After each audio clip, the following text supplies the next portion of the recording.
생태계 평형 이번 시간에 한번 봅시다. 이제 생태계 평형이라고 하는 건 말 그대로 우리가 앞에서 배웠던 생태 피라미드를 잘 유지하는 게 안정적인 생태계 평형을 유지하는 겁니다.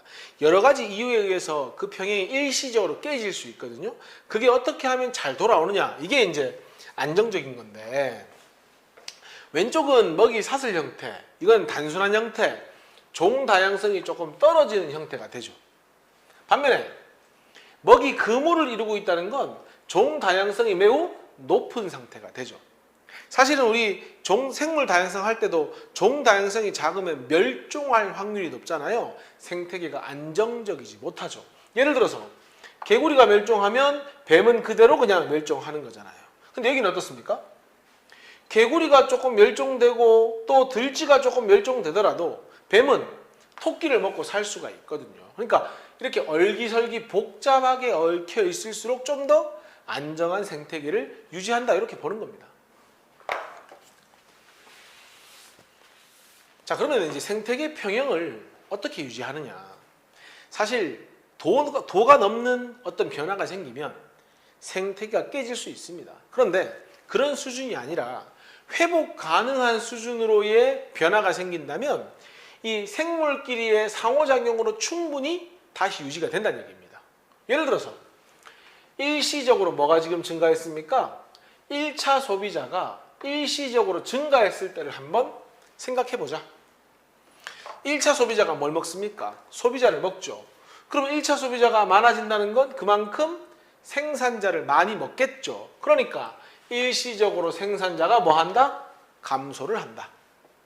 근데 2차 소비자 입장에서는 1차 먹잇감이 갑자기 증가하니까 먹이가 많아져서 2차 소비자는 일시적으로 증가하게 될 겁니다. 그런데 잘 생각해 보면 생산자가 감소하니까 시간이 지나면 1차 소비자는 먹이가 사라지는 거 아닙니까? 그러니까 결론은 1차 소비자가 다시 감소하면서 원래를 회복하는 거죠. 그리고 1차가 감소하니까 조금 늘었던 2차 소비자도 감소하면서 원래를 유지할 테고, 또 1차 소비자가 줄었으니 이제 소비하는 먹이량이 조금 감소하겠죠. 그러니까 생산자가 증가하면서 결론은 원래 상태를 유지한다는 겁니다. 그러니까 간단합니다. 1차가 증가, 그러면 생산자 감소, 2차는 증가. 근데 시간이 지나면 계속 1차가 많아지면 생산자가 부족해지지 않겠습니까? 그러면 다시 1차는 원래로 회복, 나머지도 원래로 회복되면서 다시 원래 상태를 유지한다, 이렇게 되는 겁니다. 그러니까 큰 무리가 없는 이상 어느 정도의 변화는 충분히 회복을 할 수 있다, 이렇게 보는 겁니다. 자, 연습문제 1번 한번 봅시다. 왼쪽은 먹이 사슬, 오른쪽은 그물. 누가 더 안정적이다? 나가 더 안정적이다. 기억. 두 생태계의 생산자와 최종 소비자 봅시다. 생산자 동일, 최종 소비자는 동일하지 않죠. 여기도 있네. 그러니까 둘 다 동일하다고 했으니까 틀렸고, 가는 여러 가지 먹이 사슬이 복잡하게 그물처럼 아니죠. 나가 그물이죠. 틀렸고, 나는 가보다 다양성도 높고 복잡하니까 평형을 유지하는데 안정적이다. 가와 나는 어떤 요인으로 특정 영양 단계에 있는 생물 개체수가 변하더라도 얼마든지 다시 안정된 상태로 돌아갈 수 있다.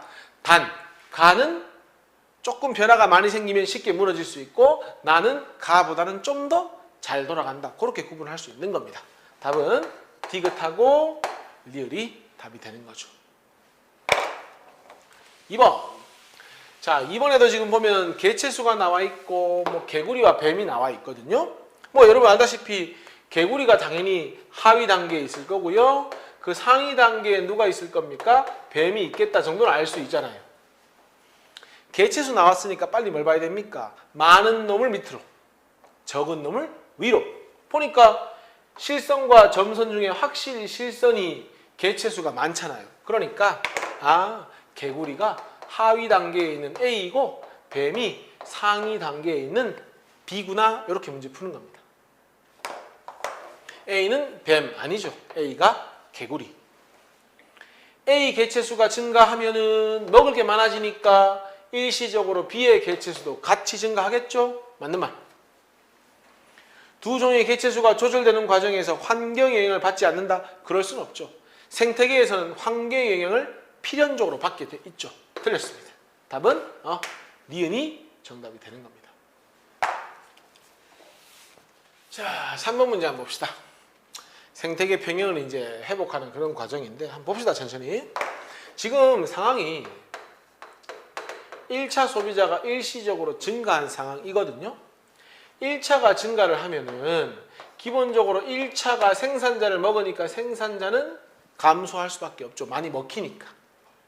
그리고 1차를 먹이로 하는 2차의 경우에는 먹이가 많아지니까 일시적으로 증가를 하겠죠. 근데 1차 소비자 입장에서는 생산자가 감소해버리니까 먹을 게 없어지잖아요. 그러니까 결국 시간이 지나면 1차 소비자는 뭐 하게 된다? 다시 감소하는 거죠. 즉 회복을 하는 거죠. 그리고 1차가 감소하면 1차가 생산자를 적게 먹을 거 아닙니까? 생산자가 다시 회복될 거고 1차가 줄었으니 다시 2차도 원래대로 감소해지겠죠. 그러면 결론은 1차 증가했다가 감소했으니까 회복, 생산자와 2차도 원래대로 회복 이렇게 가는 겁니다. 기억. 1차 소비자 수가 증가하면 생산자 수는 감소를 해야죠. 그리고 순서를 따지면 1차 소비자 증가해서 2차 증가하고 생산자 감소하니까 가 다음 다로 가죠. 생산자 감소하니까 1차가 먹을 게 없잖아요. 그러니까 1차 다시 회복.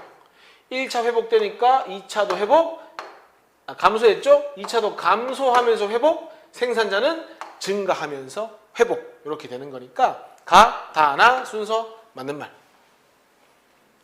1조량의 갑작스런 감소가 생기면 생산자 감소로 이루어지는 거 아닙니까 이거? 1조량이 줄면 생산자 감소할 테고 그러면 1차 소비자가 증가가 아니라 감소할 테니 가와 같은 변화는 일어날 수가 없다가 되는 겁니다. 답은 니은이 답이 되는 거죠. 자, 기본 문제 봅시다. 1번. 생태계는 평형이 깨지면 돌아갈 수 없다고 하는 게 아닙니다. 돌아갈 수 있죠. 그 서로의 관계를 통해서. 모든 생물은 먹고 먹히는 포식자와 피식자의 관계 맞고요. 복잡하게 얽혀 있는 걸 먹이 구물이라고 하고 그것이 좀 더 안정적이죠. 맞는 말. 2번. 자, 최하위 단계 여기 풀이죠. 풀이 뭡니까? 생산자, 메뚜기 1차, 뒤지 2차, 부엉이 3차 소비자. 근데 문제에서 뒤지의 수가 감소한다. 이렇게 돼 있네. 그러면 뒤지가 메뚜기를 적게 먹을 거 아닙니까? 메뚜기는 증가. 그럼 메뚜기가 풀 많이 먹으니까 풀은 감소. 먹이가 사라지니까 수리부엉이 감소. 그러면 증가하는 건 누구밖에 없다? 메뚜기밖에 없다. 해서 답은 2번이 답이 되는 거죠. 3번. 왼쪽은 먹이 사슬, 오른쪽이 먹이 그물. 봅시다. 메뚜기는 여기 있잖아요. 메뚜기는 생산자 아니잖아요. 풀이 생산자잖아요. 기억 틀렸고. 개구리 멸종하면 가에서는 뱀은 그냥 가는 겁니다. 멸종. 반면에 이 뱀은 개구리만 먹는 게 아니잖아요. 들쥐도 있고 토끼도 있잖아요. 그러니까 멸종하지 않죠. 멸종할 확률은 가가 높다. 맞는 말.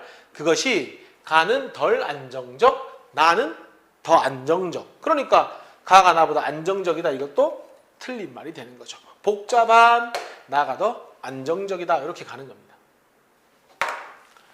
4번 문제입니다. 보니까 왼쪽에 생태 피라미드도 좀 보이고요. 나는 먹이 관계에 줄 거라. 일부를 나타내었다. 그러니까 제일 밑에 있다고 생산자라고 하면 안 되는 겁니다. 일부라고 했으니까. 기억. 상위 영양 단계로 갈수록 에너지양, 개체수, 생물량 다 감소. 개구리 개체수가 증가해볼까? 개구리 증가하면 개구리를 먹이로 하는 뱀도 증가하겠죠? 감소한다고 했으니까 틀렸다. 파리, 풀무치, 벌은 생산자이다. 제일 밑에 있네. 생산자이네 하면 틀립니다. 일부라고 했고 파리, 풀무치, 벌은 식물이 아니잖아요. 이거는 소비자라고 보는 것이 맞지 생산자라고 보면 안 된다. 답은 기역이 정답입니다. 5번 보겠습니다. A, B, C, D가 있는데 1차, 2차, 3차 생산자. 그러면 뭐 고민할 거 있습니까? A가 생산자가 되고 1차, 그 다음에 2차, 3차 생태 피라미드를 잘 보여주고 있다.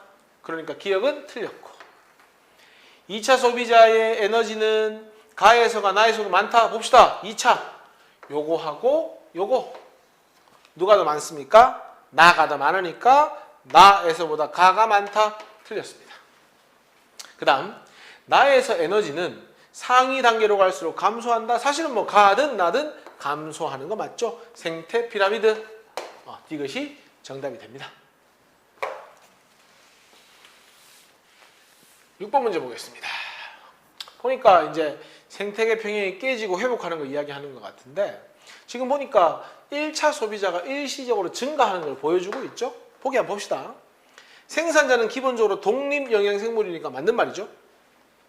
니은 1차 소비자의 개체수 증가다. 그러면 1차 소비자를 먹이로 하는 2차 소비자는 어떻게 되겠습니까? 같이 증가를 하겠죠? 감소한다고 했으니까 틀렸습니다. 1차 소비자의 개체수가 증가하면 1차 소비자가 먹이로 하는 생산자를 많이 먹을 거 아닙니까? 생산자는 감소하겠죠. 이것도 틀렸습니다. 답은 기억만 답이 되겠죠. 문제에서 묻진 않았지만 그러다가 시간이 지나면 1차 소비자가 많아져서 생산자 감소했잖아요. 그럼 먹이가 부족해지니까 결국 다시 1차 소비자는 감소할 테고 그러면 먹이가 줄어드니까 다시 2차도 원래대로 감소할 거고 마지막 1차가 줄었으니까 생산자도 원래대로 늘어나면서 평형을 유지한다 이렇게 보시면 되는 겁니다. 답은 뭐 기억입니다. 자, 7번 한번 보겠습니다. 어떤 생태계에서 초원과 늑대와 사슴입니까? 그러면은 뭐 기본적으로 초원이 여러분들 뭐 생산자라는 건 잘 알고 있을 거고 사슴은 풀을 먹고 사니까 사슴이 1차 소비자가 될 거고 사슴을 먹는 게 늑대니까 늑대가 어쨌든 요거 세 개 중에는 최상위 단계가 되겠죠. 근데 문제에서 늑대의 사냥이 허용이 됐대. 그러면은 늑대의 개체수가 줄 거 아니야. 그러면은 사슴은 덜 잡아먹히니까 사슴량은 많아질 거고 사슴이 풀을 너무 많이 먹으니까 초원량은 감소하겠지. 늑대를 감소시키니까 사슴이 늘어났고 초원은 감소하게 되겠지. 이렇게. 그런데 한 1915년, 20년 정도 됩니까? 여길 딱 넘어서면 초원량이 너무 많이 감소했잖아요. 그러면은 사슴이 먹을 게 없죠. 그래서 뭐 때문에 초원량이 너무 많이 감소를 한 이유 때문에 사슴이 다시 어떻게 되는 겁니까? 감소할 수밖에 없는 겁니다. 그러면 다시 초원 생산량은 시간 지나면 원래대로 회복을 하겠죠. 기억, 사슴은 늑대의 포식자이다. 사슴과 늑대 사이에서는 늑대는 먹는 놈이니까 포식자가 되고요. 사슴은 먹히는 놈이니까 피식자가 됩니다. 사슴은 늑대의 꽂히세요. 피식자이다. 틀렸고요. 1920년대 이후부터 사슴 개체수가 왜 감소했다고? 초원량이 감소했기 때문에 먹이가 부족하니까. 늑대의 사냥이 허용되면서 막 요동치고 있죠. 생태계 평형이 물론 회복은 하겠지만 유지된 게 아니라 흐트러지고 깨졌다고 볼 수 있는 겁니다. 답은 니은이 정답이 되겠죠.